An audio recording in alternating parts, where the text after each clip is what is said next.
Pandian store serial இன்னைக்கான எபிசோடில் செந்தில் மீனா 2 பேருமே காலையில் ரொம்ப லேட்டாக எழுந்திருப்பாங்க. ஐயோ டைம் ஆகிட்டே, நீ ஆஃபீஸ்க்கு என்ன சாப்பாடு கட்டி கொண்டு போக, பேசாமல் எல்லாமே கடையில் பார்த்துக்கலாம் அப்படின்னு சொல்லிட்டு கிளம்பிடுறாங்க. இன்னொரு பக்கம் நம்ம கதிர் வந்து அவங்க மாமனாரை பார்த்துட்டு உடம்புக்கு என்னாச்சுன்னு சொல்லி கேட்குறாங்க. ஆனால் அவர் வந்து எதுவுமே இல்லை அப்படிங்கிற மாதிரி சொல்லி மழுப்புவார். எனக்கு எல்லாமே தெரியும், நான் டாக்டர்கிட்ட வந்து கேட்டேன், உங்ககிட்ட கொஞ்சம் பேசணும் அப்படின்னு சொல்லி 2 பேருமே தனியாக பேசிகிட்டு இருக்காங்க.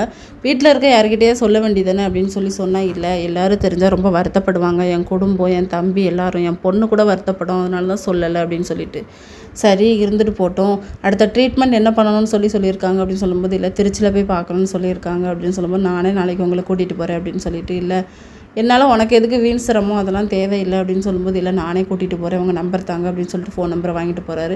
இன்னொரு பக்கம் பழனியும் சரவணனும் ரோட்டில் நின்று பேசிகிட்டு இருக்கும்போது அந்த வழியாக தங்கமயில் போவாங்க. தங்கமயில வந்து பழனிக்கிட்ட பேசிட்டு போகும்போது சரவணனுக்கு வந்து பிடிக்காது, நல்லவ மாதிரி எப்படி நடிச்சிட்டு போகிறா பாரு, இவ கூட சொன்னமாம்மா இவ கர்வமாக இருக்கலாம், அது பொய்ன்னு சொல்லி நான் சொல்லிட்டேன் அப்படின்னு சொல்லிட்டு, ஆனால் பழனிக்கு வந்து ஒருவேளை உண்மையாக இருக்குமோன்னு சொல்லி தோணுது. அதுக்கப்புறம் தங்கமயில்கிட்ட சரவணன் பேசுவாங்க, இதுக்கெல்லாம் காரணம் நீ தாண்டி, இப்போ என்னை யாரை யாரை நம்பக்கூடாதுன்னு சொல்லி தெரியல, ஆனால் நீ சந்தோஷமாக சுற்றிட்டு இருக்கல அப்படின்னு சொல்லிட்டு, ஆனால் மயில் வந்து எதையுமே கண்டுக்கிடாமல் ஒன்றுமே சொல்லாமல் போயிடுறாங்க. அதுக்கப்புறமா நம்ம கதிர் வந்து அவங்க மாமனாருக்கு கால் பண்ணி, நாளைக்கு காலையில் 8 மணிக்கு போகலாம் திருச்சிக்கு, நானே உங்களை கூட்டிகிட்டு போகிறேன், நம்ம 2 பேரும் சேர்ந்து போனால் சந்தேகம் வரும், அதனால் நான் வந்து அந்த ரோடு எண்டில் இருக்கே, நீங்கள் வந்துருங்க அப்படிங்கிற மாதிரி சொல்லிடுறாரு. இதோட இன்னைக்கான எபிசோட் முடியுது.